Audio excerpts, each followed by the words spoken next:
ustedes que están sintonizándonos, y vamos a titular la conferencia que voy a compartir en dos partes, en esta y en la que sigue, con el título Un mundo en el abismo.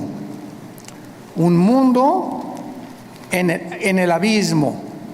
Un mundo que está a punto de naufragar.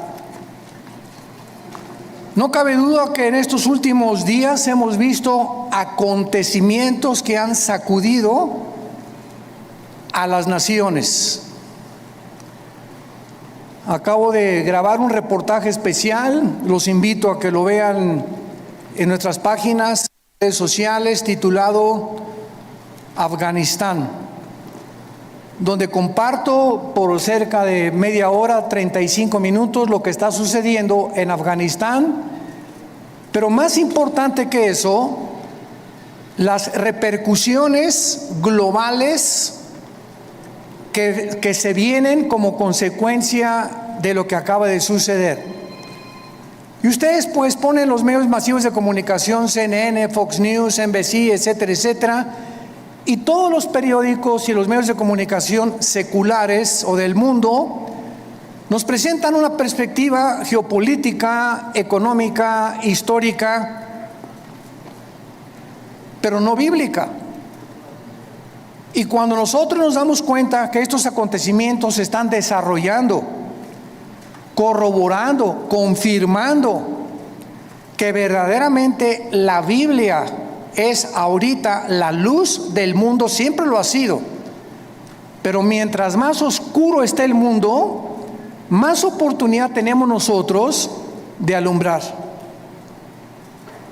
Cuando un grupo de terroristas o grupo terrorista llamado los talibanes, la palabra talibán significa estudiante, porque son estudiantes del Islam y de la ley Sharia.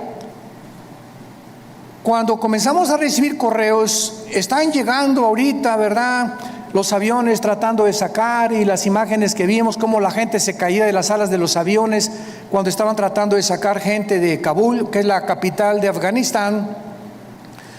Nos llegaron más de 60, 70 correos, llamadas de teléfono. Yo no pude esa tarde colgar, le decía a mi esposa, una tras otra, de Brasil, de Argentina, de España, de Inglaterra, de hispanos desde luego, preguntándonos, ¿qué piensa usted acerca de lo que está pasando? Todo el mundo estaba alborotado, pero nadie sabía bíblicamente lo que estaba sucediendo. Me puse a orar e inmediatamente comencé a tratar de recopilar la información que yo podía reunir para dar una conferencia al otro día, un reportaje especial para que pudiéramos los cristianos principalmente darnos cuenta que los Estados Unidos de Norteamérica no aparecen en la Biblia, y lo venimos diciendo desde hace muchos años. Los Estados Unidos de Norteamérica, que tuvieron la supremacía política, militar y económica desde 1945, y que por más de 70 años jugaron el papel de policía, porque durante muchos años Estados Unidos estuvieron disque vigilando que no hubiera dictaduras o ayudar a las naciones que eran ocupadas por dictadores, luchar contra el terrorismo, como se inició desde el ataque a las Torres Gemelas. El presidente George Bush lanzó un ataque contra 3 naciones que fueron Irán, Irak y Afganistán, porque Afganistán había sido el nido o la cueva de un grupo llamado Al-Qaeda, donde posteriormente capturaron ahí en Islamabad al famoso líder Osama Bin Laden. Y esta guerra contra el terrorismo, ¿verdad?, fue llevada durante los últimos 20 años, y finalmente nos damos cuenta que con la nueva administración actualmente del presidente Joe Biden, los errores tan grandes que han cometido ha hecho que ahora, con la actuación que Estados Unidos tuvo, le llaman ahora un tigre de papel. Estados Unidos ya no es la nación que era. Ahora China ya sabe que puede invadir Taiwán. Ahora Irán ya sabe que pueden continuar con las centrifugadoras produciendo el uranio 35 para fabricar la bomba atómica. Ahora Irán ya sabe que lo puede hacer. Ahora Corea del Norte ya sabe que no tiene ningún impedimento para someter a Corea del Sur. Y ahora Turquía también ya sabe, a través del presidente Erdogan, que pueden levantarse para la reconstrucción de Afganistán, y el presidente de Turquía se ha autonombrado el líder mundial del Islam. Lo más interesante de todo lo que está sucediendo ahorita en el mundo, que vamos a desarrollarlo brevemente, es que estas cuatro naciones, China nunca ha dejado de tener relaciones cordiales con los talibanes, nunca. Pero lo más interesante de esto, bíblicamente, porque es lo que nos interesa, y lo que solamente los cristianos lo sabemos, es que son las cuatro naciones que se mencionan en Ezequiel 38 y 39, en la próxima invasión contra Israel. Y ahora Israel, el patito feo, ha quedado por primera vez desde 1948, que volvieron otra vez a revivir nacionalmente la nación de Israel. Ya no tiene quien los defienda, han quedado vulnerables. Y también los Estados Unidos de Norteamérica han quedado vulnerables, porque si Estados Unidos no aparece en las profecías bíblicas, y en esta invasión del capítulo 38 de Ezequiel no aparece tampoco, significa o que iba a caer económicamente, o que iba a comenzar a corromperse interiormente, como dijo Abraham Lincoln. Estados Unidos no va a caer fuera por sus enemigos. Si Estados Unidos cae es porque se corrompió internamente. Y esto nos da un panorama maravilloso para saber que los cascos de los jinetes del Apocalipsis ya se escuchan en el cielo. La voz del novio ya la escuchamos, que dice: prepárate, prepárate, prepárate. Y todos ustedes que nos escuchan, que no tienen la seguridad de la salvación a través de la predicación del Evangelio de la gracia de Jesucristo, prepárate para encontrarte con Dios. Porque así como los talibanes creían que en 2 meses las tropas norteamericanas iban a salir, y cuando descubren que Estados Unidos viola el pacto con el presidente Ghani y con los talibanes, de que no era verdad lo que el expresidente Trump firmó, les tomó 48 horas, 2 días les tomó apoderarse de toda una nación, sin que nadie chistara ni nadie dijera pío. Y se quedaron ahí en Afganistán más de 2,000 vehículos blindados, helicópteros Black Hawk, que son los más modernos para la guerra, más de 50 aviones, fusiles de largo alcance, de mira telescópica, lanzagranadas, millones de municiones. Y ahora este grupo se convierte en el grupo terrorista mejor armado y más peligroso del mundo entero. El mundo queda automáticamente bajo una gran amenaza. Pero estas 4 naciones, China, Rusia, Irán e Irak, forman parte de la invasión en Ezequiel 38. Esto es impresionante, es increíble. Y son las 4 naciones que están apoyando ahorita a los talibanes y que mantienen relaciones con ellos y los van a seguir defendiendo. Y por eso todos los que se consideraban que si no actuaban como China No puede entrar a Taiwán porque la flota norteamericana, ahora ya no, ahora ya pueden atacar a Taiwán. Irán, pues no podemos darle velocidad a la fabricación de las bombas atómicas porque Estados Unidos se nos puede echar encima. Ahora ya tienen la bandera libre para continuar produciendo armas nucleares. Y así, todas las naciones que tenían algún temor de que Estados Unidos reaccionara y mandara a sus soldados, se perdió completamente. El mundo ha quedado vulnerable. Ahora sus Biblias, en el capítulo 24 del libro de Isaías. Ojalá que todos hayan traído su Biblia.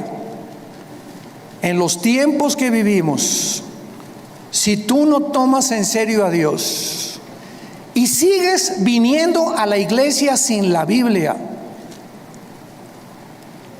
eres un cristiano de papel. A menos que ahorita en el metro se te cayó y lo olvidaste, que solo Dios lo sabe. Pero ya no podemos seguir siendo cristianos de papel, de pacotilla, de oídos, y profesando por afuera sin darle la importancia a Dios que Él nos pide que le demos a este libro sagrado, que es la única luz que tenemos actualmente. El pasaje que voy a leer en Isaías 24 se escribió hace más de 2500 años. Señores ateos que nos escuchan, escépticos y todas las personas que han atacado la Biblia y que se han burlado de ella, ahora van a comenzar a buscar y a volver otra vez a encontrar quién puede darnos respuestas de lo que está pasando geopolíticamente en el mundo. Y en este pasaje, escrito hace más de 2500 años, se describe cómo va a acabar el mundo. Pero aún más que eso, el Espíritu Santo nos delinea claramente las razones por las cuales el mundo ha llegado a la condición en la que se encuentra actualmente. Dice así: he aquí que Jehová vacía la tierra y la desnuda, y trastorna su faz, y hace esparcir a sus moradores.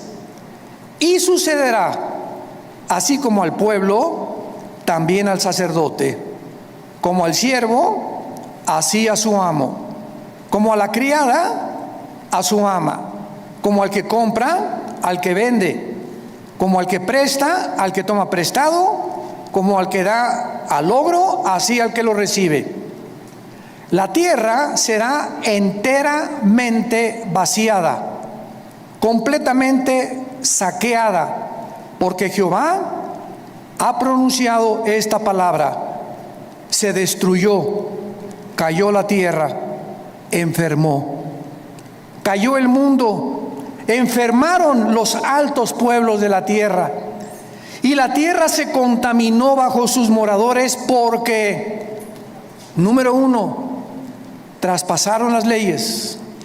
Número 2, falsearon el derecho. Y número 3, quebrantaron el pacto sempiterno. Por esta causa, la maldición consumió la tierra y sus moradores fueron asolados. Por esta causa fueron consumidos los habitantes de la tierra y disminuyeron los hombres. Se perdió el vino, enfermó la vid, gimieron todos los que eran alegres de corazón. Cesó el regocijo de los panderos, se acabó el estruendo de los que se alegran, cesó la alegría del arpa. No beberán vino con cantar, la sidra les será amarga a los que la bebieren. Quebrantada está la ciudad por la vanidad, toda casa se ha cerrado, para que no entre nadie. Esta escritura ha sido llamada el Apocalipsis de Isaías, porque después de que Isaías profetiza en este libro el juicio contra 11 naciones, el Señor ahora anuncia el juicio final contra el mundo entero. Ya el Señor Jesucristo había anunciado, Mateo 24:21, porque habrá gran tribulación en el mundo como nunca jamás la ha habido antes.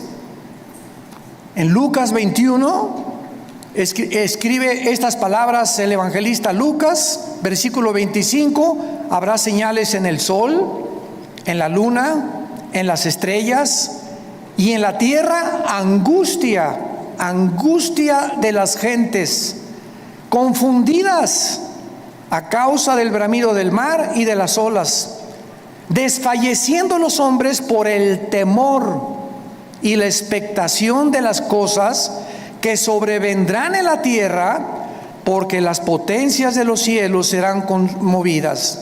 Versículo 34: miren también por ustedes mismos, que vuestros corazones no se carguen de glotonería, embriaguez y de los afanes de la vida, y venga de repente sobre vosotros aquel día, porque como un lazo vendrá sobre todos los que habitan sobre la faz de toda la tierra. Velad pues en todo tiempo, orando que seáis tenidos por dignos de escapar de todas estas cosas que vendrán y de estar en pie delante del Hijo del Hombre. Regresando al pasaje de Isaías, encontramos en los primeros 4 versículos 3 puntos importantes acerca del juicio de Dios. En primer lugar, dice el versículo 1: he aquí que Jehová vacía la tierra y la desnuda, la trastorna y hace esparcir a sus moradores. En primer lugar, encontramos que va a ser Dios y su Hijo Jesucristo, como lo vamos a ver a continuación, los agentes que van a juzgar al mundo. Esto es absolutamente obvio y lógico, ya que Dios es imposible que juzgue a alguien que no merece. Es imposible que Dios mande una maldición sin que los que reciban la maldición se hayan hecho merecedores de lo que recibieron. Porque todo lo que sembramos, todas las decisiones que tú has tomado en tu vida, todas las cosas que has decidido en tu vida, tienen consecuencias, para bien o para mal. Si te casaste equivocadamente, si compraste un vehículo equivocadamente, si hiciste un gasto equivocadamente de dinero, no le eches nunca la culpa a Dios. Somos personas, individuos responsables moralmente de nuestras acciones. Y por esta responsabilidad y esta libertad y libre albedrío que tenemos para hacernos merecedores que lo que sembramos tenemos que recoger, tenemos que formar y normar nuestra vida de aquí en adelante. Dice la Biblia en Hechos capítulo 17, versículo 30 al 31, lo mismo. Veamos cómo los apóstoles anuncian quién va a juzgar al mundo. Pero Dios, Hechos 17, versículo 30, pero Dios, habiendo pasado por alto los tiempos de esta ignorancia, ahora manda a todos los hombres en todo lugar que se arrepientan, por cuanto ha establecido un día en el cual juzgará al mundo con justicia por aquel varón, o sea Jesucristo, a quien designó, dando a todos fe por haberle levantado de los muertos.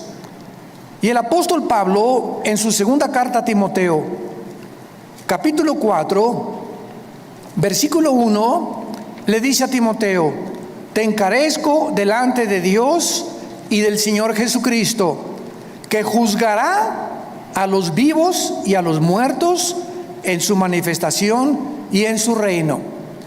Entonces, lo primero que el Espíritu Santo resalta es que va a ser Dios el Padre y su Hijo Jesucristo los que se van a encargar de juzgarte. Y en ese día, si ahorita tienes excusas de ser como tú eres, en ese día no las tendrás. Y así como estamos viendo con qué rapidez cambió el mundo en 1 año y medio, desde que comenzó esta famosa pandemia, todo ha cambiado. La moral, la conducta, la economía, la política, los medios de salud. En menos de 1 año el mundo ha sido trastornado completamente. En 48 horas un grupo terrorista se enfrenta al ejército más poderoso del mundo y los hace huir. En 48 horas sin disparar una sola bala. Y así está pasando todo en el mundo, nos está agarrando a todos desprevenidos. La semana que entra, ¿qué vamos a escuchar? Mañana, ¿qué vamos a escuchar en las noticias? Y tal vez la próxima noticia para ti es que te quedan 3 días de vida, te queda 1 semana de vida, te queda 1 mes de vida y no lo sabías, ni te lo imaginabas. Dice la Biblia, prepárate para encontrarte con tu Dios. Viene el juicio, viene el día del juicio al mundo. Tenemos que reaccionar y tenemos que arrebatar del fuego a nuestra familia, a nuestros amigos, y ahora más que nunca tener convicciones. Tenemos que ser cristianos de convicciones. Si tú no tienes convicciones de la santidad y de la forma que debes de vivir, el mundo te va a jalar. Porque la presión, y como el imán, es más fuerte lo que te jala que lo que te sostiene. Y lo único que nos sostiene es la fe en este libro, es la obediencia a la palabra de Dios. Prepárense para que sean tomados por dignos de escapar todas estas cosas. Regresamos a Isaías. En el versículo 2 encontramos, en segundo lugar, que será un juicio universal. Sucederá al pueblo como al sacerdote, al siervo como al amo, a la criada como al ama, al que compra, al que vende, o sea, todas las clases sociales, porque Dios no tiene consentidos, ni Dios hace acepción de personas. Dios juzga a indígenas, a ricos, a reyes, a políticos, a educados, a no educados. Dios juzgará a todos los seres humanos salvajes, mayas, tlaxcaltecas, egipcios, babilonios, etcétera, etcétera. Dios juzgará a todos los seres humanos que descendemos desde Adán hasta nuestros días. Dice en Apocalipsis capítulo 20 cómo será este juicio, porque el juicio que estamos hablando no es el juicio a los cristianos. Cuando estamos hablando que Dios juzgará al mundo con justicia, estamos hablando a todos los que le rechazaron. Todo lo que estamos hablando ahorita, y lo vamos a ver a continuación, por qué Dios los va a juzgar, es el juicio que se llama en Apocalipsis capítulo 20, del 11 al 15, el juicio del gran trono blanco. Porque todos nosotros que hemos recibido a Jesucristo, ya hemos sido juzgados en la cruz. Gloria a Dios, aleluya. Ese hombre llamado Jesús de Nazaret, que murió y abrió sus brazos en esa cruz, llevó tu culpa, tu culpa, tu culpa y mi culpa. Y lo que tú y yo merecíamos pagar ahora en el día del juicio con el infierno y el lago de fuego, Él en la cruz lo llevó en su cuerpo de carne. El que no conoció pecado, por nosotros se hizo pecado, para que nosotros, pecadores, inmundos, cochinos, sucios, fuésemos hechos la justicia de Dios en Él. Y Dios muestra su amor para con nosotros en que, siendo pecadores y en la condición en la que yo me encontraba, Hace 46 años que yo recibí a Cristo, y en la condición en la que tú te encontrabas, así de cochinos y de sucios, sin ninguna esperanza, Dios me dice que me amaba y que me aceptaba si aceptaba yo el sacrificio de su Hijo en la cruz, y que desde ese momento borraba todos mis pecados del pasado, pero como si jamás los hubiera yo cometido. Esto se llama gracia, porque no lo merecíamos. ¿Qué es la gracia? Un favor que no merecemos. Hace algunos años, en la década de los 80s, íbamos cada 15 días a Santa Marta, Catitla, a la penitenciaría de los hombres y también a la cárcel de mujeres. En aquel tiempo estaba de jefe de la policía el general Arturo Durazo. Dios nos dio gracia con él y me recogían en un patio en helicóptero y me llevaban a Santa Marta, Catitla. Ahí aterrizaba yo con un helicóptero de la policía y juntaban a todos los presos para que les predicáramos el evangelio. Imagínense nada más la gracia que Dios nos dio. Y una vez se acerca después del mensaje un preso llorando y me dice: oiga, pastor, ¿usted cree que Dios me pueda perdonar? Yo había predicado sobre el hijo pródigo en esa tarde, eran como las 5:30, 6 de la tarde. Y le dije, ¿por qué? Me dice, porque he matado a 28 personas.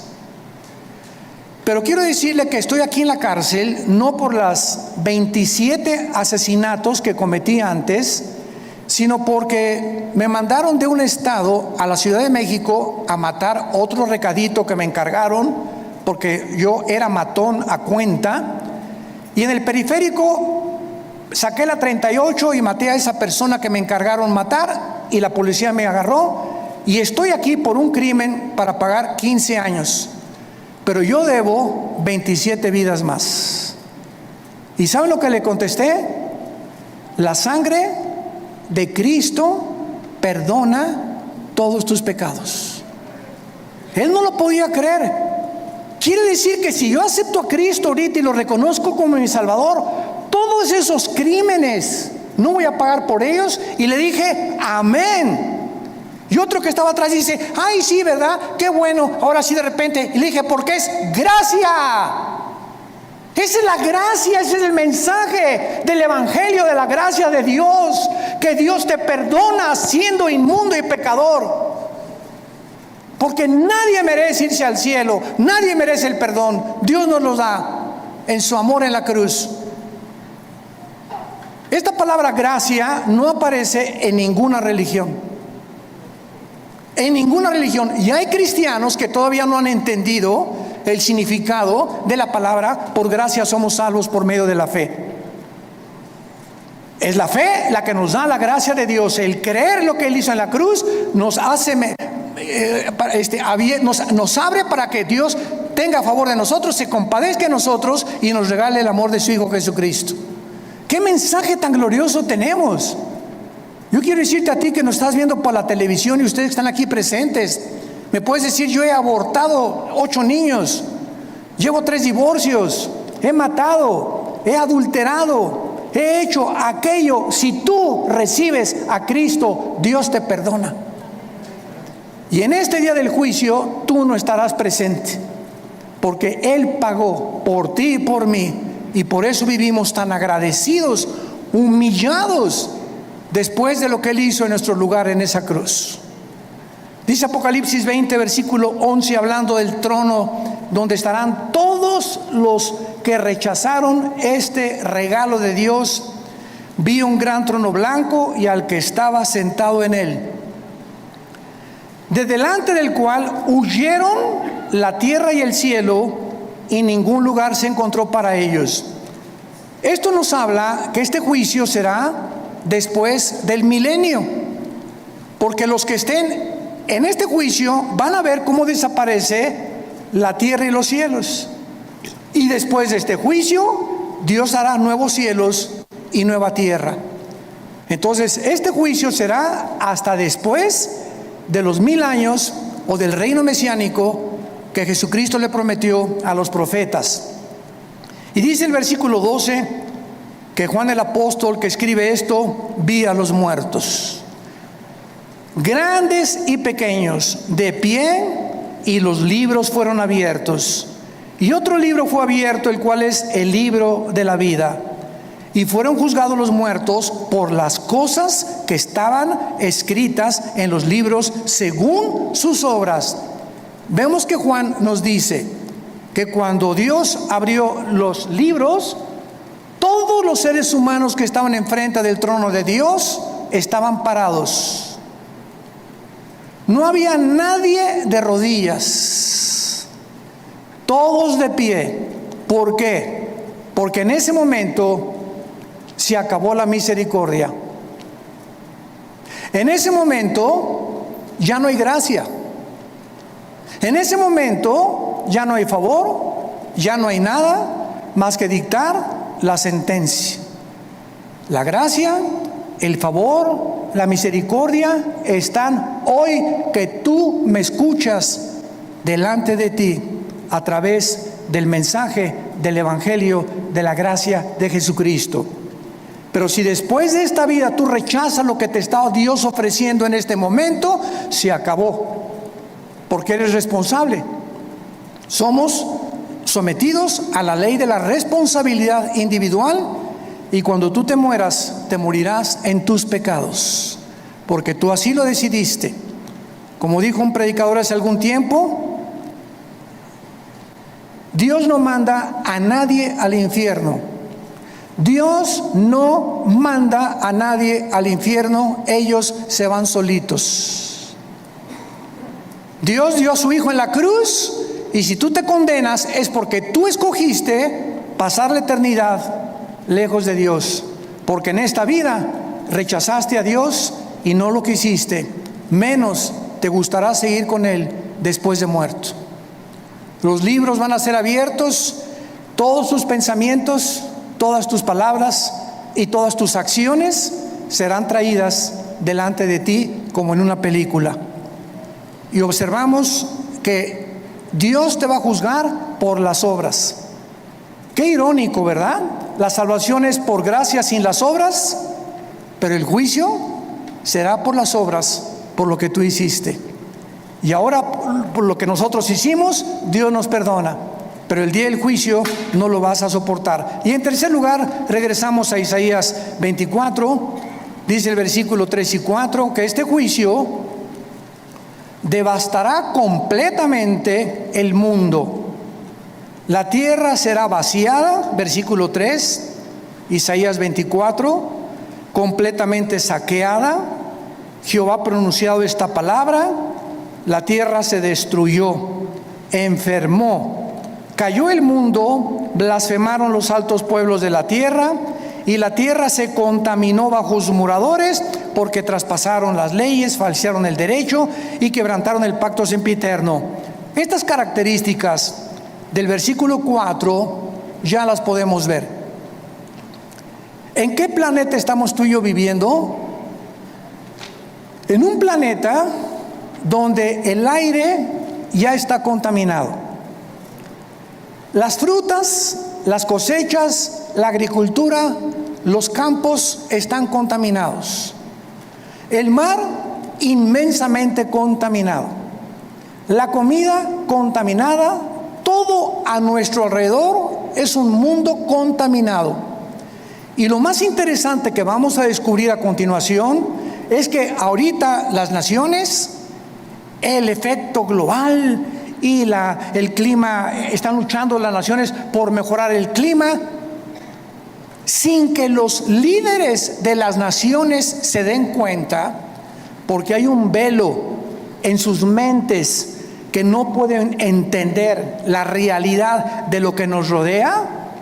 Creen que se debe pues a los hidrocarburos y esto y el otro, que tienen algo que ver, pero de acuerdo a la Biblia, la contaminación del planeta está asociada con nuestros pecados.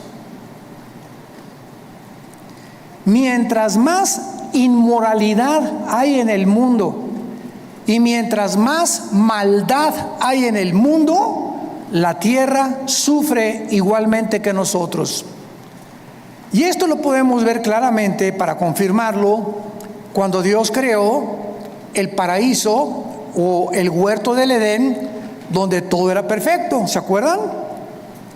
Los leones no mordían, las rosas no tenían espinas, los reptiles no tenían veneno, no había tormentas, no había tsunamis, no había terremotos. Adán y Eva vivían en un mundo perfecto. Y cuando Adán y Eva pecan, qué interesante, toda la ecología del mundo cambia inmediatamente. En el momento que la primer pareja peca, se cambia la genética de los animales y se vuelven feroces. Se cambian las condiciones del mundo y comienza a llover.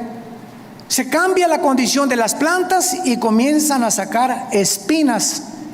Toda la genética y la ecología del mundo cambia cuando el ser humano pecó. ¿Por qué? Porque desde Génesis 2, Dios le dijo a Adán y Eva: pongo debajo de ustedes para que se enseñoreen, para que sean los administradores de toda la creación. Pero si ustedes se apartan de mis leyes, la creación se volverá su enemigo. Y esto la gente que no tiene al Espíritu Santo no lo entiende. Y lo atribuyen a problemas de gases, hidrocarburos, y no hay absolutamente ninguna solución para cambiar ahora un mundo en crisis, un mundo que se encuentra en el abismo. Ahora veamos a continuación las causas del juicio en el versículo 5 que acabamos de leer. ¿Por qué el mundo ha llegado al punto que llegamos? Y hace 2700 años el profeta Isaías lo advirtió.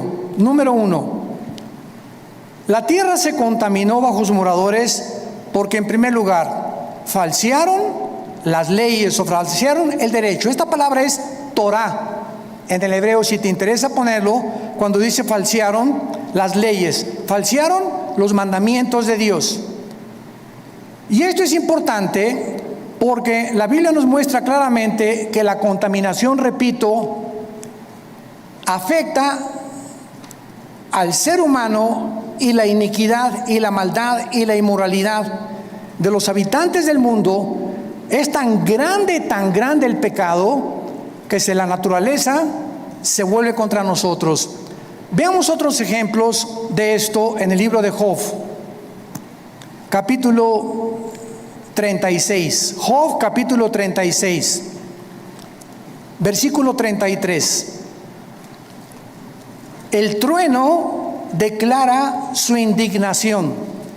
¿Han oído ustedes los truenos y los rayos? ¿No te sacuden? Mi esposa, cuando truena, a mí me encanta que truene, porque sé que no me va a pasar nada. Y mi esposa sale corriendo y ay, está lloviendo. Y digo, pues aquí, mira, más cerquita aquí conmigo, y aquí la papacho. Pero cuando truena, nos ponemos así, ¿verdad? Porque se oye una cosa esplendorosa en el cielo, como una voz gigantesca, ¡pum! Y dice la Biblia que es una manifestación de la indignación de Dios los truenos, como diciéndonos: ahí les va un botón de muestra de mi poder. Y la tempestad proclama su ira contra la iniquidad. ¿Se dan cuenta? Como todo lo podemos respaldar bíblicamente. Ahora capítulo 37 de Job, versículo 12 y 13. Asimismo, por sus designios se revuelven las nubes en derredor, para hacer sobre la faz del mundo, en la tierra, lo que Él les mande, unas veces por azote, otras por causa de la tierra, otras por misericordia las hará venir. Nos damos cuenta que las lluvias es una misericordia de Dios. mas no las inundaciones. Entonces, Dios hace llover muchas veces por misericordia de nosotros. Necesitamos tierra fértil que produzca, ganado que tenga que comer, que los ríos suban su caudal y su volumen y su nivel. Pero otras veces encontramos que estas mismas aguas Dios las usa como un medio donde nos está diciendo: ustedes van por mal camino. Entonces, qué interesante que la Biblia nos muestre que el planeta se encuentra como se encuentra porque la maldad de los hombres es demasiada. Hemos llegado a un punto de maldad que no nos imaginamos. Dice en Romanos capítulo 1 también que Dios estableció leyes también morales. Dios estableció leyes morales. Cuando creó el mundo, Dios primero hizo las leyes de la gravitación, las leyes del electromagnetismo y las leyes nucleares. Las leyes cósmicas: la Tierra mantiene su movimiento en 24 horas, en 35 días alrededor del Sol. Vemos que la ley de la gravitación actúa las 24 horas del día, pero así, como estamos bajo un universo completamente y lujosamente, admirablemente diseñado por el Creador, gracias, señores científicos que nos escuchan, gracias al orden y el diseño de las leyes, existe la ciencia. ¿Por qué existe la astronomía? Porque los astrónomos pueden ver perfectamente bien y predecir un meteoro o esto y el otro, porque el universo está obrando, trabajando metódicamente como un reloj que se le dio cuerda. ¿Por qué existen las leyes? La primera y la segunda ley de la termodinámica, porque todo nos habla que está sujeto a un deterioro, a una oxidación. El Sol pierde toneladas masa cada segundo, y gracias a esto se establece que no hay evolución, que la segunda ley de la termodinámica contradice la ley de la evolución. En lugar de que estemos evolucionando, vamos de arriba hacia abajo, no vamos mejorando. Ya se profetizó hace 2000, la tierra iba cada día a deteriorarse más, y el carácter de los seres humanos iba a llegar a comportarse más bajo que el de los animales. Traspasamos las leyes, dice Romanos capítulo 1, versículo 21. Pues habiendo conocido a Dios, no le glorificaron como a Dios, ni le dieron gracias, sino que se envanecieron en sus razonamientos, y su necio corazón fue entenebrecido. Profesando ser sabios, se hicieron necios, y cambiaron la gloria de Dios incorruptible en semejanza de imagen de hombre corruptible, de aves, de cuadrúpedos y de reptiles, por lo cual Dios los entregó a la inmundicia en la concupiscencia de sus corazones, de modo que deshonraron entre sí sus propios cuerpos, cambiaron la verdad de Dios por la mentira, honrando y dando culto a las criaturas antes que al Creador, el cual es bendito por los siglos. Por esto Dios los entregó a pasiones vergonzosas. Aún sus mujeres cambiaron el uso natural por el que es contra naturaleza, y los hombres igualmente, dejando el uso natural de la mujer, se encendieron en su lascivia unos con otros, cometiendo hechos vergonzosos hombres con hombres, y recibiendo en sí mismos la retribución debida a su extravío. Acabo de leer un artículo de uno de los más grandes y prestigiados psiquiatras del siglo XXI,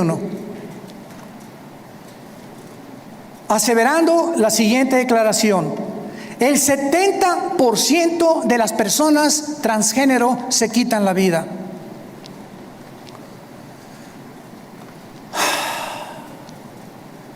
El 70% de las personas que intentaron cambiar la naturaleza con la cual nacimos, le dijeron a Dios: te equivocaste, yo no soy hombre, soy mujer, no soy mujer, soy hombre.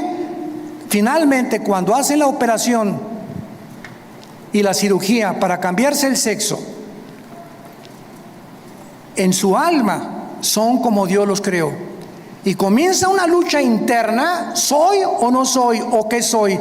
Y la confusión y el conflicto mental llega al grado que prefieren quitarse la vida. Esto fue escrito hace 2000 años por el apóstol Pablo, dejando el uso natural, la biología, las leyes de la naturaleza. No hay más que hombre y mujer. No hay 3 sexos, no hay 4, no hay 5. Eres varón o eres hembra. Y cerramos la Biblia de acuerdo a la ciencia. Si tienes 2 cromosomas XX, eres mujer. Y si tienes el cromosoma Y, que las mujeres no tienen, eres macho camacho. Eres hombre de los pies a la cabeza. Y si tú niegas tu genética y niegas la naturaleza, acarreas, dice el apóstol Pablo, hace 2000 años, se viene sobre ti tu propia naturaleza. Y nunca podrás vivir en paz, porque has traspasado las leyes de Dios. En segundo lugar, dice, falsearon el derecho. Los gobernantes, los magistrados de justicia que nos escuchan, los jueces federales y civiles, los senadores, los diputados, los dictadores, han pervertido el derecho para gobernar recta, íntegra y honestamente una nación. El expresidente de Afganistán, Ghani, salió huyendo con más de 120 millones de dólares. Como todo buen político corrupto.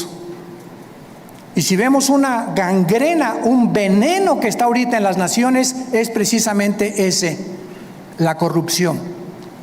No es el pueblo lo que les interesa, son sus intereses personales. Me voy a llevar lo más que pueda del pastel en el poco tiempo que tengo que ejercer mi derecho, antes de que acabe todo. Y finalmente dice la Biblia, quebrantaron el pacto sempiterno para terminar. Quebrantaron el pacto sempiterno. ¿Cuál es este pacto sempiterno? Veamos el libro de Malaquías, antes de Mateo, para terminar, el último libro de la Biblia, Malaquías capítulo 2, versículo 13, lo que el profeta escribió antes de que iniciara la venida de Jesucristo. Malaquías 2, versículo 13. Y esta vez haréis cubrir el altar de Jehová con lágrimas, de llanto y de clamor. Ya no miraré más a la ofrenda para aceptarla con gusto de tu mano. Me dirás, ¿por qué? Porque ha Jehová atestiguado contra ti y la mujer de tu juventud, contra la cual has sido desleal. Estoy enojado contra ti. ¿Por qué, Señor? Porque no eres fiel a tu esposa. Y vas a llorar y te vas a arrepentir y te vas a jalar los pelos. Y si te mueres en esta condición, te condenas eternamente. Porque has sido desleal. Vamos a ver qué significa la palabra en hebreo, desleal. Siendo ella tu compañera y la mujer de tu pacto. ¿Cuál es el pacto que menciona Isaías que acabamos de mencionar? Sempiterno, el primer pacto que Dios estableció antes de cualquier institución humana, de los colegios y de los gobiernos. Se llama el pacto inquebrantable del matrimonio. A los que les interese, la palabra desleal en el hebreo es la palabra bagad, con B de bueno, A de Armando, G de Gárgara, H, A de Armando, D de David. Bagad. Escuchen lo que significa ser desleal. Actuar encubiertamente, hipócritamente, fraudulentamente o secretamente, encubrir, tapar, engañar y decir cosas que no sentimos. Cuando tú te volteas a tu esposa y le dices te amo, solo Dios sabe que le estás diciendo que verdaderamente le amas. Y cuando tú le dices a tu esposa te amo y atrás de ti tienes tu amante, estás encubriendo, eres un hipócrita, estás falseando completamente y Dios te está escuchando. Y eso Dios lo tiene que castigar.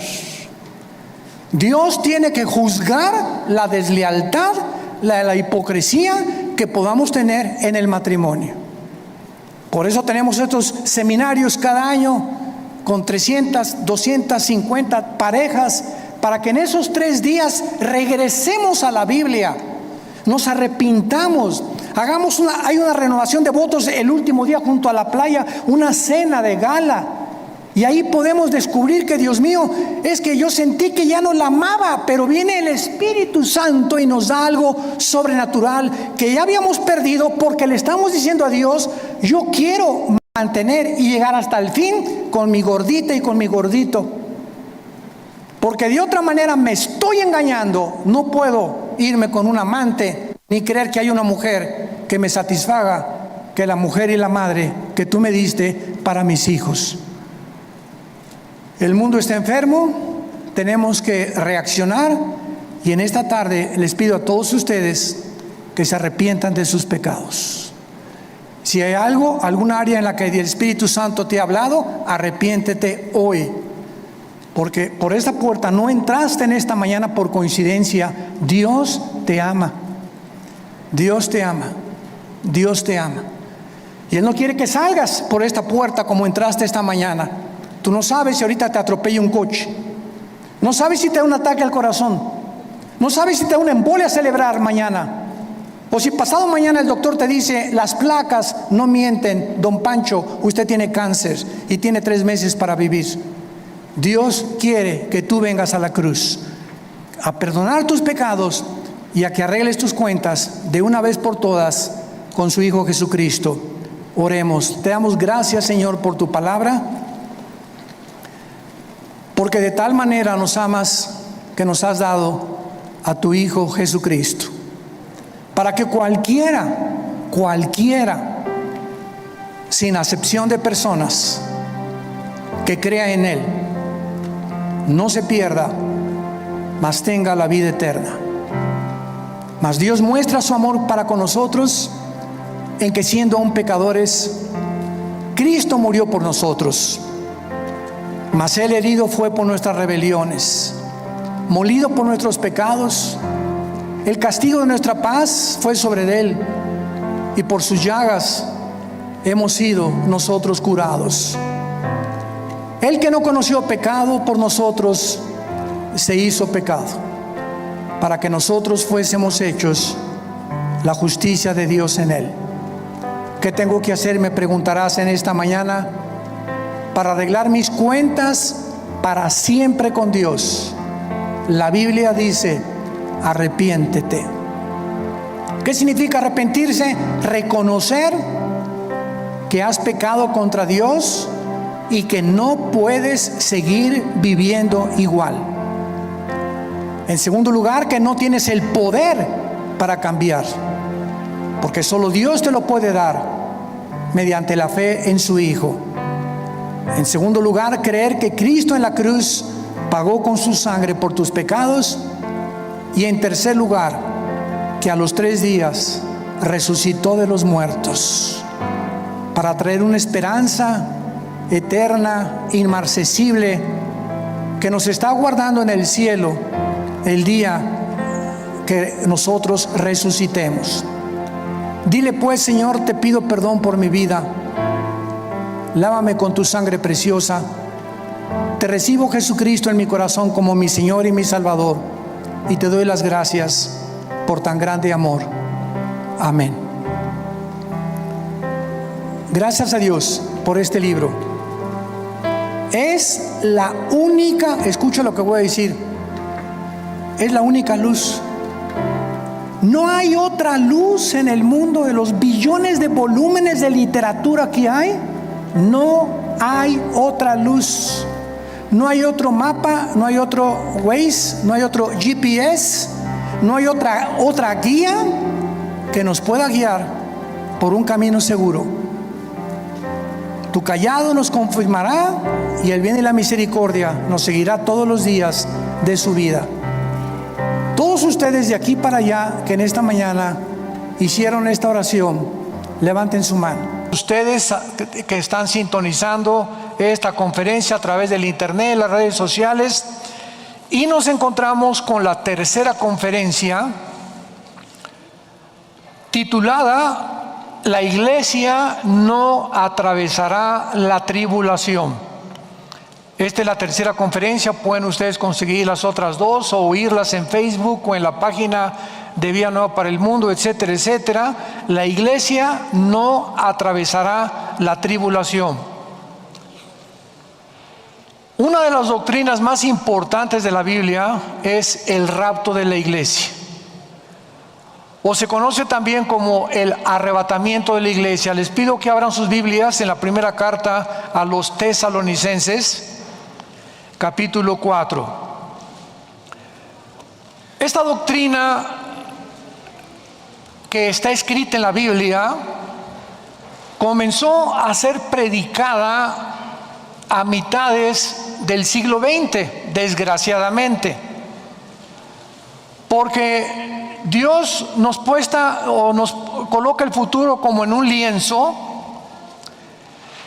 y Dios se va revelando a la humanidad a través de programas o a través de etapas. Entonces, el Antiguo Testamento fue revelado por Dios a los profetas hebreos, pero a ellos, los profetas hebreos, no tenían la revelación de la iglesia que venía después. No podían ver la revelación porque a ninguno de los profetas se le reveló en el Antiguo Testamento la iglesia. Esto es muy importante a todos ustedes que estudian la Biblia, para que comprendan la revelación progresiva de las Escrituras. Esto es muy importante. Entonces, acaba el Nuevo Testamento con Jesucristo, porque Cristo estaba dentro de la revelación del Antiguo Testamento. Y no es hasta el día de Pentecostés que se inicia un nuevo programa de Dios. Se le puede también calificar como una dispensación. La palabra dispensación, oikunos, en el griego significa administración. Dios ha administrado la vida de los seres humanos en el planeta que tú y yo vivimos de diferentes formas. Entonces, cuando se inicia la época de la iglesia, al único apóstol, a la única persona a quien se le revela la doctrina del arrebatamiento es al apóstol Pablo. Nada más. A él se le escoge de una forma soberana el Espíritu Santo para que Dios le revele la doctrina que era un misterio en el Antiguo Testamento. Cuando dice la Biblia que es un misterio el rapto, como lo vamos a ver, significa que en el Antiguo Testamento nadie conocía ni estaba revelado, que tal vez somos nosotros, que vendría una generación de seres humanos que no vamos a experimentar lo que es morir. No vamos a experimentar la muerte. En un momento, en un cerrar de ojos, a la final trompeta, vendrá Jesús por nosotros. Ahora, este acontecimiento que se conoce como el rapto o el arrebatamiento de la iglesia es inminente. ¿Qué significa esto? A diferencia de la segunda venida de Cristo, que vendrá, el sol se oscurecerá y la luna no dará su resplandor, las estrellas caerán del cielo, etcétera, etcétera, y aparecerá la señal del Hijo del Hombre. Mateo 24, 29 al 30, y tenemos cantidad de versículos, ¿verdad?, que hablan de la segunda venida de Cristo. Pero el rapto es inminente. ¿Qué significa inminente? Que no hay ninguna señal para cuándo va a suceder. Puede suceder ahorita acabando esta reunión, hoy en la noche, mañana, dentro de un mes, no lo sabemos.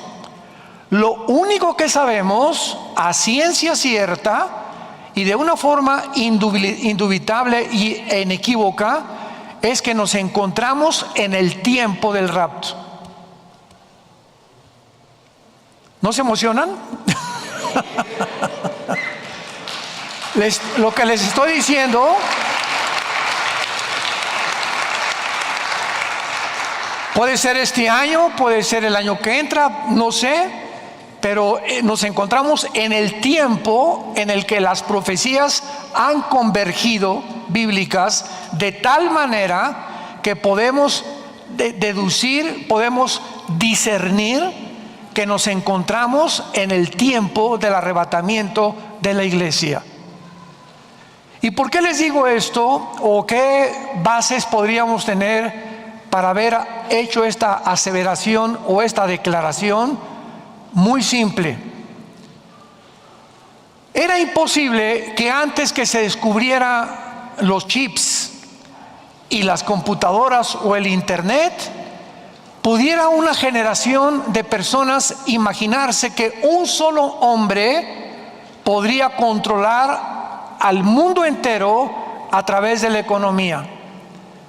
Porque la Biblia dice claramente en Apocalipsis 13 que cuando el anticristo aparezca, el falso profeta hará marcar a toda la humanidad con el 666, y que no puedas subirte a un avión, no puedas entrar a una farmacia, no puedas comprar, no puedas vender, no puedas hacer ninguna transacción, no puedas inscribir a tus hijos en la escuela sin que tengan tus hijos o tú el 666. ¿Y en qué época nos encontramos? En el que ya está puesta, ahora sí que delante de nosotros, está puesto el estrado a través de la famosa vacunación. Y la vacunación no es de ninguna manera la marca de la bestia. Pero de qué forma ya el mundo se encuentra controlado, al grado que ya hay partes en Europa, en Latinoamérica, escuelas, trabajos, hospitales, que si no tienen la famosa vacuna, no los pueden aceptar o te pierdes el trabajo. Vean qué cerca nos encontramos de la marca de la bestia. Esto es solamente un ensayo, porque si el anticristo ya nació y esta marca del anticristo se va a implementar, forzosamente tenía que haber anticipadamente una prueba o un ensayo para que pudiera el momento llegar y que el mundo estuviera preparado para poder ser controlado mediante una marca. ¿Qué cerca nos encontramos del final de la historia humana? Hace 2000 años el apóstol Juan lo escribió. Se acerca el tiempo cuando el mundo será controlado por una marca. Y pues ahora, desde que comenzaron los gobiernos de una forma sospechosa a implementar a fuerzas de que el ser humano tiene que aceptar esta vacuna, fue cuando comenzaron todos a pararse los pelos de la cabeza y a asustarnos. ¿Por qué tienen que forzarnos? ¿Por qué tienen que violar el código de Nuremberg de 1947, donde se prohíbe en las constituciones y en los derechos jurisprudenciales del mundo entero que ninguna persona puede ser obligada por ningún gobierno, por ninguna institución, a ponerse algo sin su consentimiento? Entonces hemos llegado a un punto en la historia en la que la mayor parte de los seres humanos están completamente ciegos, sin darse cuenta, no solamente la vacuna, de que esto está formando parte del cumplimiento final de las profecías bíblicas. Ahora, bien, dice aquí en la primera carta a los Tesalonicenses, capítulo 4, versículo 15, por lo cual decimos esto en palabra del Señor. Vean que Pablo no está citando el Antiguo Testamento. Pablo está diciendo lo que les voy a declarar, a compartir a continuación, es algo que el Señor me dijo a mí. No está citando a Joel, ni a Isaías, ni a Ezequiel, ni a ningún profeta, sino en palabra del Señor, o sea que Él la recibió directamente.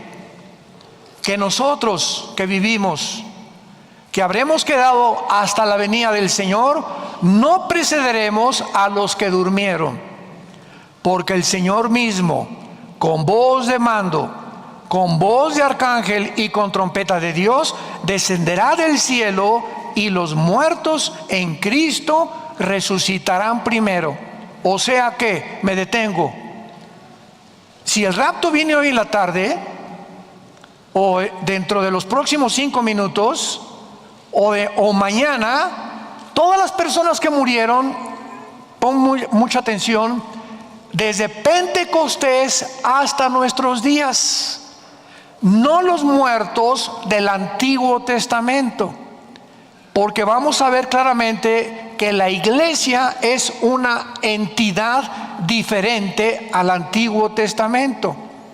Entonces, en el arrebatamiento de la iglesia, los muertos desde hace 2000 años, los muertos de la época de la iglesia, los que estamos en Cristo, los que formamos el cuerpo de Cristo, los que hemos sido bautizados con el Espíritu Santo, identificados con Cristo a través del bautismo del Espíritu Santo, los que hemos formado parte del cuerpo místico de Cristo, donde Él es la cabeza.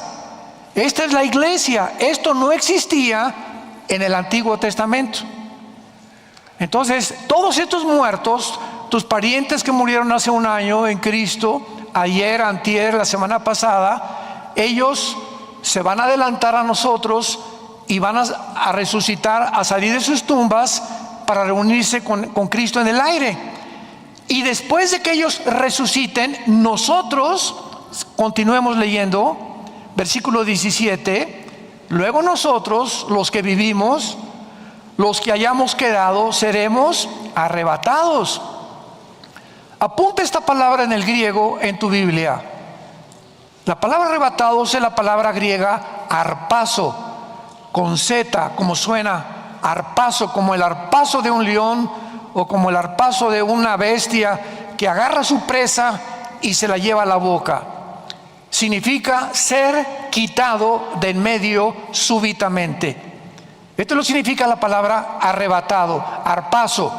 Seremos quitados rápidamente, seremos sacados rápidamente del mundo juntamente con ellos, con todos los muertos que van a resucitar, para recibir al Señor en el aire, y así estaremos siempre con el Señor. Por lo tanto, aliéntense unos a otros con estas palabras. Nosotros, la iglesia, no estamos esperando al anticristo. No estamos esperando la marca de la bestia. Cuando se implemente la marca de la bestia, nosotros ya no estamos aquí. Ya desaparecimos. Entonces no tenemos por qué preocuparnos de que la marca de la bestia, que si la vacuna, ¿verdad?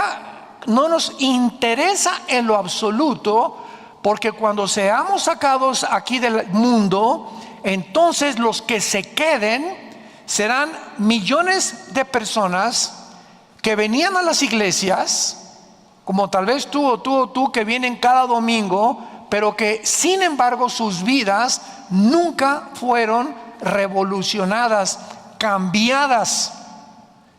Y si tú quieres asegurarte de que eres cristiano, te voy a dar una clave. Pregúntale a tu esposa si desde que tú te convertiste has cambiado. Pregúntale a tu esposo si desde que tú te convertiste ya no eres tan gritona. Pregúntale a tus papás si notan algún cambio en tu vida como joven. Pregúntale a tus amigos, o hay amigos que te han dicho: oye Pancho, pero si antes tú venías con nosotros y te divertías y gritabas y te emborrachabas y ahora andas ahí con la Biblia. Si tú eres esa persona, es porque realmente tuviste un encuentro con Jesús. Si tú no has tenido un encuentro verdadero con Jesús, porque nunca te has arrepentido de tu vida, ni tu vida ha cambiado, sigues siendo, en otras palabras, la misma persona que eras antes de que dijeras que eras cristiano. No es cierto que te has convertido, porque Cristo entra a nuestra vida a cambiarnos, a revolucionar todo. El que era borracho es una persona sobria, el que le robaba ya no era ladrón, el que era borracho, parrandero y jugador, su vida ha cambiado. Si no hay un cambio en nuestra vida radical, claro que no es de la noche a la mañana, ¿verdad? Por lo menos el primero o segundo año tarda uno en ir dejando las cosas, pero si tú ya tienes 4 o 5 años y te dices cristiano, cristiana, y tu vida es igual, no es cierto. No te engañes, arrepiéntate hoy. Pídele perdón a Dios. Trata de conocer y entender qué significa no solamente creer en Jesús, sino seguir a Jesús. Porque los demonios también creen. El diablo no es ateo, el diablo cree en Dios, pero no tiembla, ni tampoco su vida cambió jamás. Ahora, muy bien, hay personas que tienen la idea de que la tribulación fue cuestión del tiempo del pasado, cuando los romanos destruyeron Jerusalén en el año 70 después de Cristo. Sin embargo, esta destrucción de Jerusalén es una miniatura comparada con los eventos que sucederán en la gran tribulación en un tiempo futuro. Denle la vuelta a la página y veamos segunda de Tesalonicenses capítulo 2. En la primera carta el apóstol Pablo les explica el rapto, el arrebatamiento de la iglesia con mucha claridad. Ahora, en la segunda carta, los tesalonicenses le vuelven a escribir a Pablo porque dicen que ya se encontraban en la gran tribulación, que ya se encontraban en lo que se conoce en el Antiguo Testamento como el día del Señor. Y entonces Pablo tiene que escribirles la segunda carta para explicarles que ellos no se encontraban en la tribulación. Y es increíble que yo me he encontrado actualmente personas, cristianos y muchos líderes también espirituales que me han dicho que nos encontramos en el tercer sello. ¿O en qué sello nos encontramos del Apocalipsis? Cuando ni siquiera el primer sello ha sucedido. O sea, la ignorancia que existe escatológicamente o proféticamente de las Escrituras es muy grave en el tiempo que vivimos. Entonces, en la segunda carta, en el capítulo 2, Pablo les dice: pero con respecto a la venida de nuestro Señor Jesucristo y nuestra reunión con Él, ahí es el rapto. Apúntale, pon una flechita ahí, pon el rapto. Les está hablando lo que les dijo en la primera carta, con respecto a, o sea, con lo que les dije anteriormente, de que nos vamos a reunir con el Señor. Les rogamos, hermanos, si ya sabes qué es el rapto, que no te dejes mover fácilmente de vuestra manera de pensar, ni se conturben ni por espíritu, ni por palabra, ni por carta como si nuestra, en el sentido de que el día del Señor, ponlo ahí, esa es la tribulación. En el sentido de que el día del Señor está cerca. Entonces, la reunión con Cristo y el día del Señor son dos eventos completamente diferentes y separados. Entonces, siempre que tú encuentres la frase el día de Jehová, el día de la ira de Dios, el día del Señor, se refiere a los 7 años de la tribulación. Y Pablo continúa diciéndoles: nadie los engañe en ninguna manera, porque no vendrá, o sea, ¿qué cosa no vendrá? La tribulación, el día del Señor, sin que antes venga la apostasía y se manifieste el hombre de pecado, el hijo de perdición. O sea, la tribulación comienza exactamente con la manifestación y la aparición de la persona del anticristo. Ellos entonces no deberían estar esperando la tribulación ni el día del Señor. Deberían estar esperando la reunión con Cristo en el aire. Y así hay muchos cristianos actualmente que, ay, ¿cómo será el anticristo? ¿Y tú crees que el anticristo sea Barack Obama o el Papa Francisco o el príncipe de España? Y hay cantidad de cristianos que quisiéramos ubicar al anticristo con algún personaje. O será el yerno del expresidente Trump, Jared Kushner, que se casó con la hija de Trump, que muchos decían que era el anticristo porque lo mandó Trump como embajador de la paz al Medio Oriente. Y así han surgido tantos personajes en el mundo y a través de la historia que tratamos de compararlos o tratar de descifrar que ellos sean del anticristo. Y nunca nosotros los cristianos lo vamos a conocer. ¿No te alegras? A mí no me interesa ver la cara de cocuyo que tenga el anticristo. No me interesa en lo absoluto. Estoy anhelando ver el rostro de Jesús.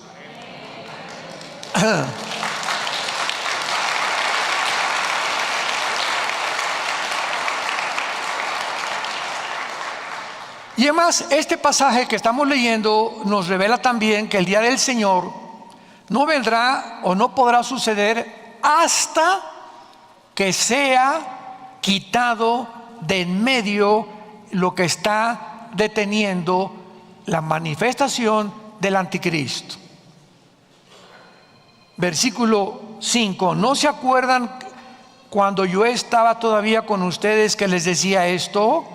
Y ahora ustedes saben lo que lo detiene. Hace 2000 años los cristianos de la iglesia de Tesalónica ya sabían que había un poder en el mundo invisible deteniendo la manifestación del anticristo, a fin de que a su debido tiempo se manifieste, porque ya está en acción el misterio de la iniquidad. Solo que hay quien al presente lo está deteniendo hasta que él a su vez se ha quitado del medio. Y entonces, o sea, cuando este poder, vamos a ver quién es este poder, se ha quitado del mundo, el anticristo se va a manifestar. Y mientras este poder se mantenga deteniendo la maldad que vendrá cuando el anticristo se manifieste, porque escúchame, cuando el anticristo se manifieste, Satanás estará en el mundo, los ángeles caídos estarán en el mundo, los demonios saldrán del abismo, todos los demonios guardados en el abismo saldrán de su prisión, los ángeles caídos estarán en el mundo disfrazados de gobernantes. El mundo quedará completamente saturado por la oscuridad, por la maldad. Y habrá uno que otro, ¿verdad? Los 144,000 judíos predicarán el evangelio. Va a haber un gran avivamiento, Apocalipsis capítulo 7. Pero fuera de ahí, dice Apocalipsis 9, 20 y 21, nadie querrá arrepentirse ya.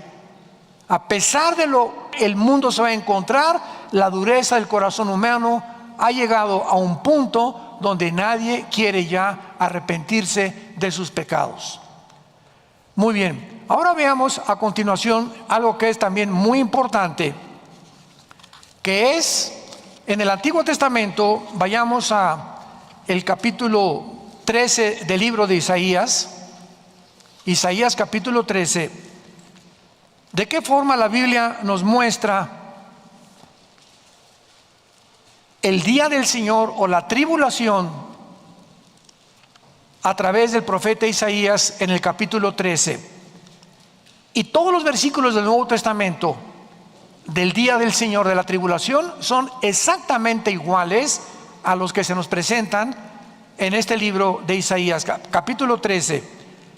Y dice así, versículo 6, Isaías 13, versículo 6: aullad, porque cerca está, ¿qué cosa?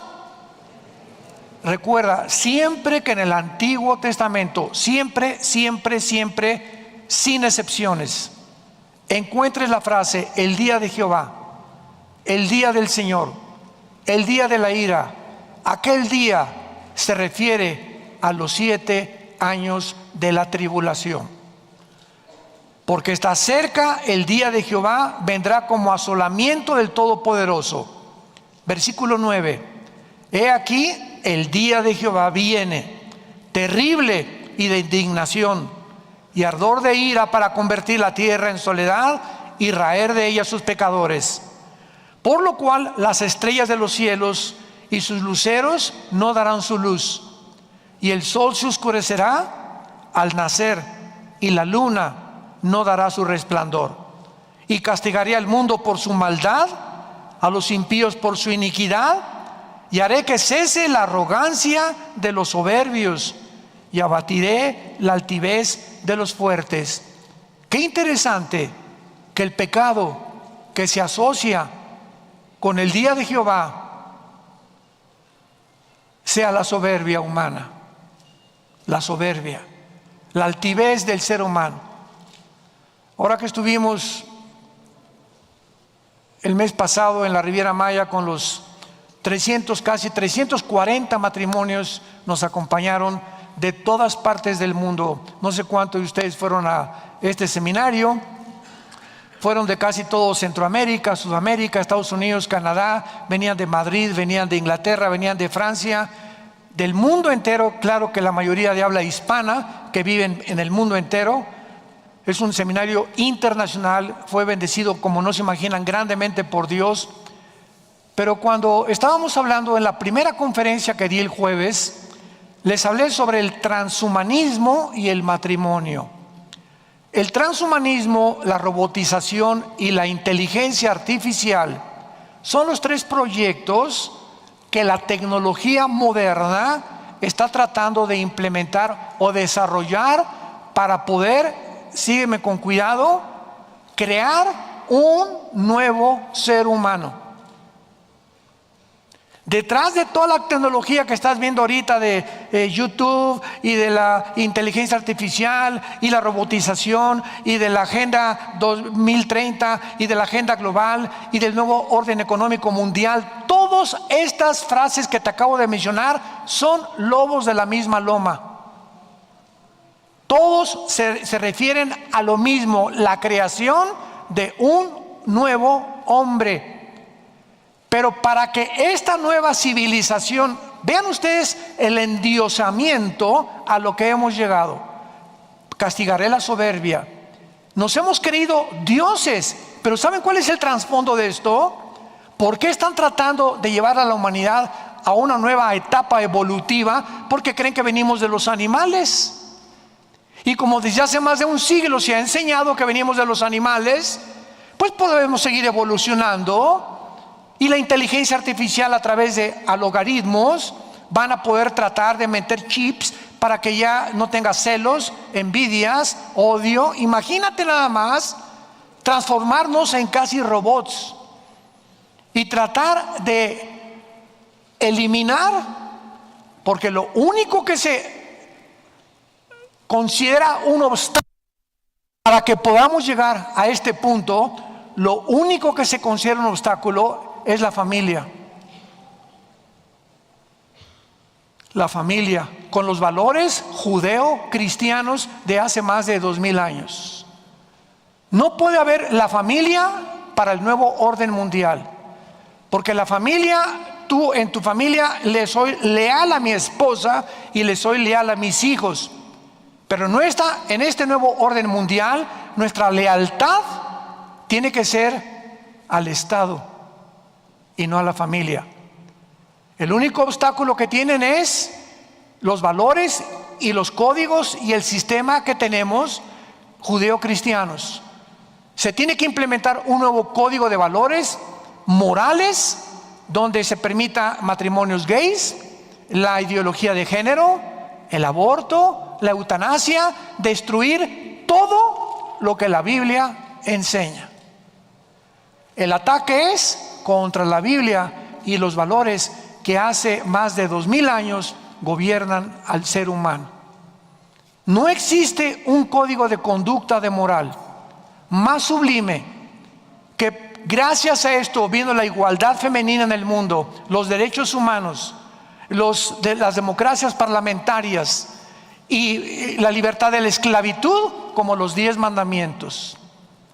Cuando los 10 mandamientos fueron dados al ser humano, han sido la base de nuestra sociedad desde hace aproximadamente 3500 años. Y no existe nada que se compare a los 10 mandamientos para vivir una vida mucho mejor. No robarás, no matarás, no desearás a otra mujer que no sea tu esposa, ¿verdad? Todo lo que Dios nos quiere decir, porque Él es el legislador de la moral, lo quieren completamente sacar fuera para implementar un nuevo código donde no exista la moral, donde no exista el respeto por el sexo, el respeto por la familia, el respeto por el matrimonio. Y esta es la razón por la cual estamos en el mundo en que nos estamos encontrando, porque le creyeron la mentira de la serpiente. ¿Qué le dijo la serpiente a Eva? ¿Te acuerdas? Serán como dioses. Y han pasado casi 6000 años de historia y el ser humano se ha tragado la mentira que podemos ser dioses. Y se creen dioses al tratar de implementar una nueva raza. Bueno, ¿quiénes son? Hijos de Capulina. ¿Cómo es posible que podamos llegar a ese punto donde podamos endiosarnos y creer que podemos llegar a un nivel superior de humanidad sin la ayuda de Dios? Castigaré al mundo por su soberbia, por el endiosamiento al que el ser humano ha llegado. Y vemos a continuación, claramente, regresamos a Efesios capítulo 3, donde corroboramos la verdad que acabamos de enunciar hace algunos momentos, de que la iglesia no existía en el Antiguo Testamento. Por lo tanto, todo esto tiene una relevancia y una consistencia de la verdad que solamente Dios lo pudo hacer. Si la iglesia no existía en el Antiguo Testamento, es lógico que tampoco el rapto, porque el rapto está asociado ¿con quién? Con la iglesia. Entonces, por eso, ¿verdad? Decían, bueno, pero ¿por qué en el Antiguo Testamento el rapto no lo encontramos en ningún lado, ni tampoco la iglesia? Precisamente porque la iglesia era un misterio en el Antiguo Testamento. Efesios capítulo 3, dice Pablo: por esta causa yo, Pablo, prisionero en Cristo Jesús por todos ustedes los gentiles, si es que han oído de la administración de la gracia de Dios que me fue dada para con vosotros, que por revelación me fue declarado, ¿qué cosa? El misterio, como antes lo he escrito brevemente, leyendo lo cual puedan entender cuál sea mi conocimiento en el misterio de Cristo. Misterio que en otras generaciones no se dio a conocer a los hijos de los hombres, como ahora es revelado. ¿A quiénes? A sus santos apóstoles y profetas por el Espíritu. ¿Y cuál es este misterio?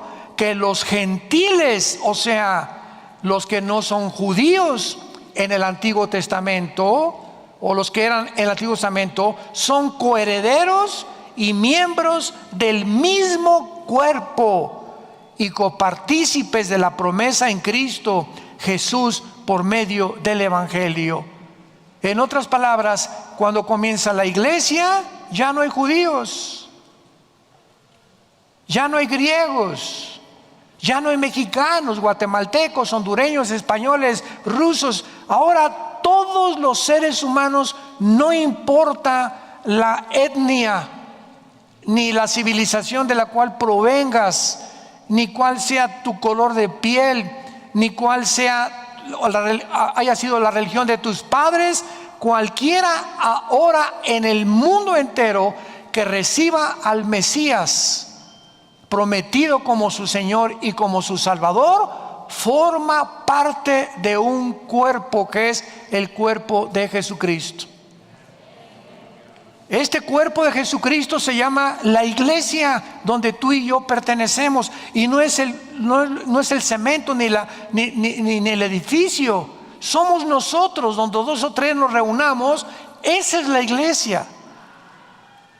Y ahora, gracias a Dios, que podemos reunirnos en un edificio, pero podemos reunirnos en un campo, debajo de un árbol, en un día de campo, 4 o 5, leemos la Biblia, oramos. Esa es la iglesia, nosotros, no los edificios.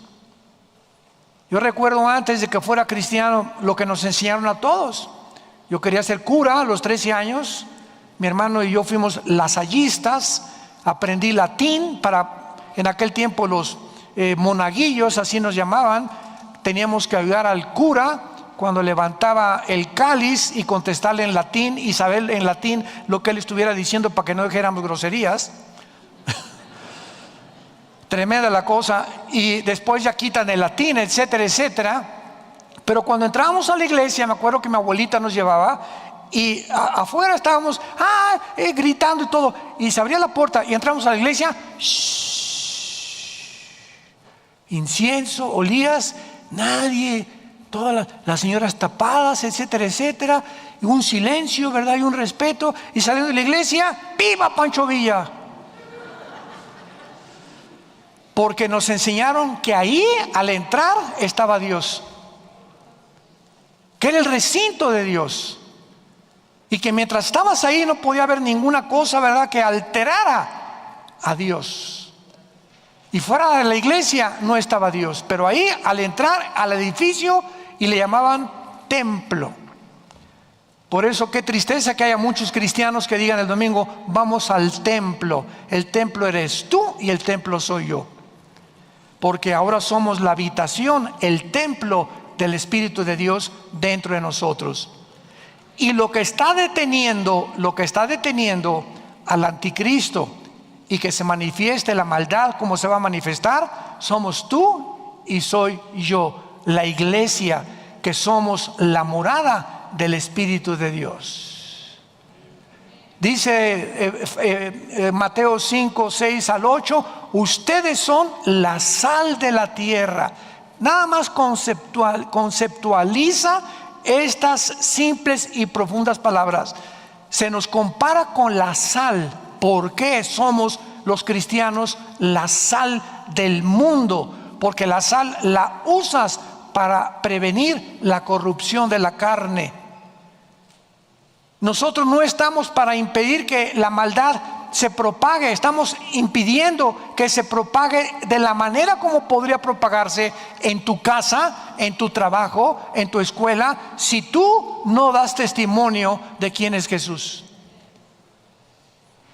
Si en tu casa hay maldad, es porque no eres sal en tu casa. Si en tu matrimonio hay maldad, es porque no eres sal como matrimonio, como guía de tu familia, como hombres que somos ante nuestros hijos, el testimonio que debemos de darles. Y cuando venga el Espíritu Santo y nos saque y nos vayamos de este mundo, la sal de la tierra, la luz del mundo, que también somos nosotros, porque reflejamos la luz de Jesucristo, entonces el mundo se oscurecerá. La única luz que hay en tu casa eres tú. ¿Sabías eso? La única luz en tu trabajo eres tú. La única luz en tu bufete de abogados, en tu clínica, en tu despacho, en tu oficina, en tu taller de carpintería, en tu puesto de tacos, eres tú nada más. Y si tú y yo no alumbramos, ¿quién va a alumbrar? ¿Cuánto tiempo tienes sin alumbrar? ¿Hace cuánto fue la última vez que le hablaste a alguien de Jesucristo? Analiza tu conciencia y examinémonos a nosotros mismos si estamos en la fe. ¿Hace cuánto fue la última vez en una Navidad, en la cena de Navidad, que les dijiste a todos: permítanme 1 minuto, 2 minutos, quiero hablar unas palabras? Ya estaban tus cuñados, tus suegros, tus amigos, etcétera, etcétera. Quiero decirles que hace 2000 años murió un hombre en una cruz.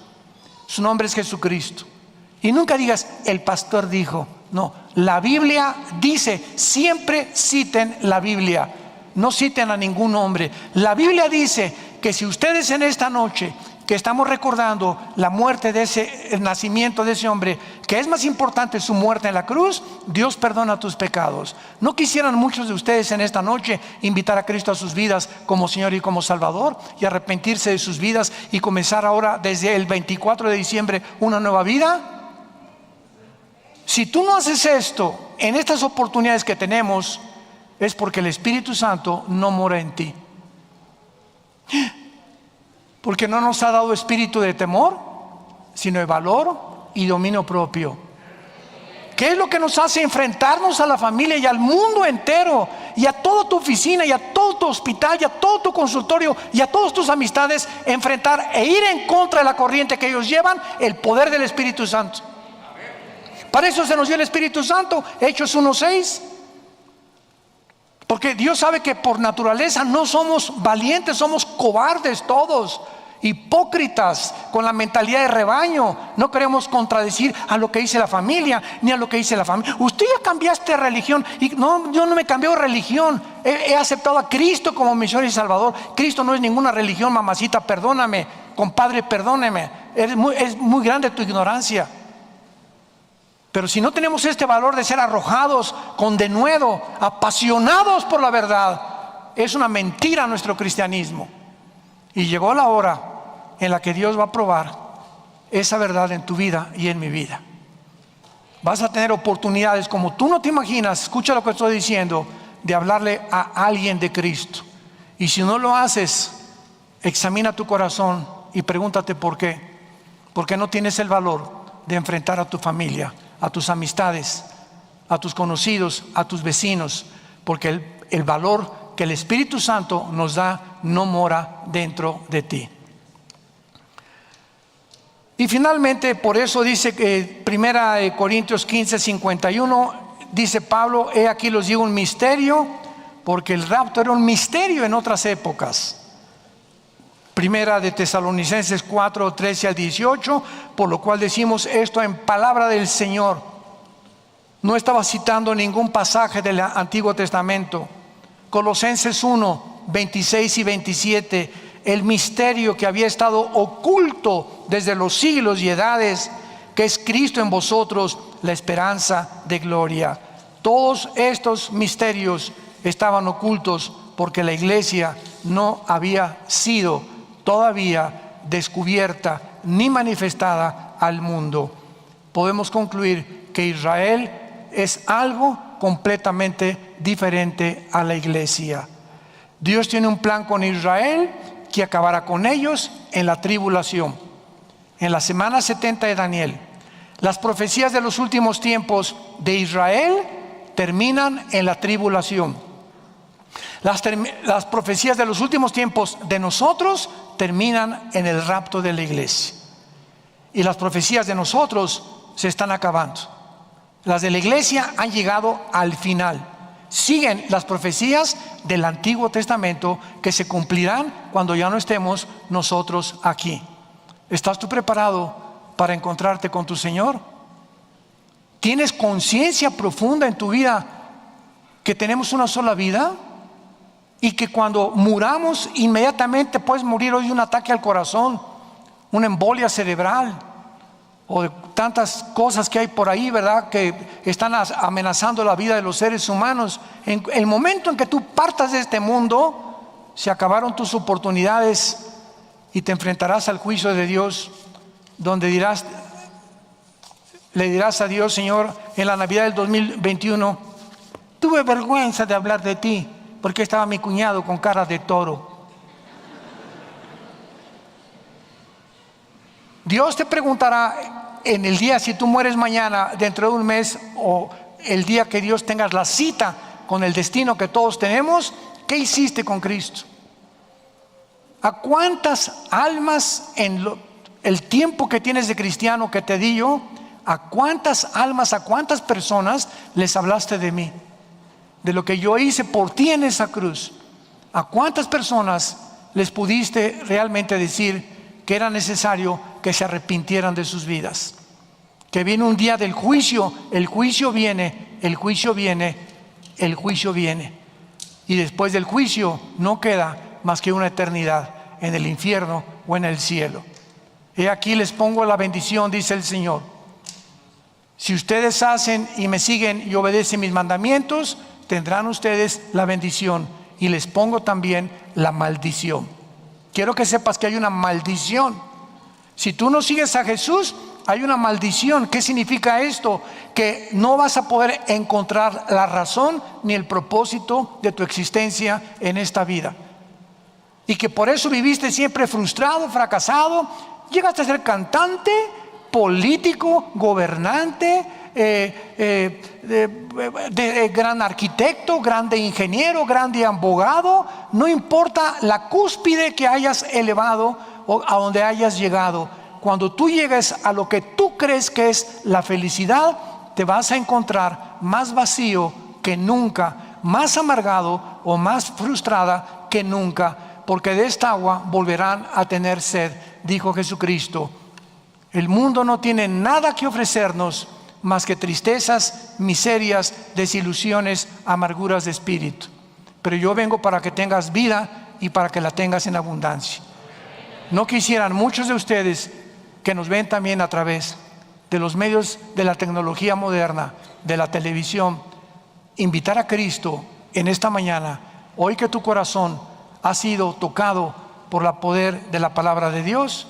Si tú quieres esta mañana invitar a Jesús a tu vida, inclina tu cabeza y dile estas palabras. Ustedes que nos ven por la televisión, en cualquier lugar donde tú te encuentres, tal vez estás en un hospital, tal vez estás desde la cárcel viendo este mensaje, tal vez te encuentras en la salida, en la sala con tu familia, tal vez te encuentras en un club o en algún restaurante que ya están pasando estos videos en las sociedades.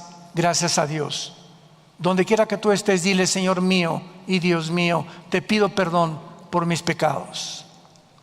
No soy la persona que tú quieres que yo sea, ni podré serlo si tú no entras a mi vida. Creo que en esa cruz pagaste con tu sangre por mis pecados y que a los 3 días resucitaste de entre los muertos. Creo que fuiste crucificado, enterrado y resucitado. Veniste al mundo porque tu Padre te envió y regresaste a tu Padre. Y ahora te has ido al cielo para preparar un lugar para mí, para que donde tú estés, yo esté contigo por toda la eternidad. Te pido, Jesús, que entres en este momento, en este instante tan glorioso a mi vida, como mi Señor y mi Salvador. Gracias por tan inmenso perdón que me has dado, por darme la vida eterna y por saber que no seré condenado, condenada jamás, porque el que está en Cristo, nueva criatura es. Las cosas viejas pasaron, todas serán hechas nuevas en tu vida. En el nombre de Jesús, amén. La palabra de Dios, los 10 mandamientos. Si el mundo siguiera este libro, viviríamos un mundo completamente distinto. No habría necesidad de policía, ni de ejércitos. No habría necesidad de pleitos en el hogar, entre un matrimonio, ni entre los hijos. No habría necesidad de guerras.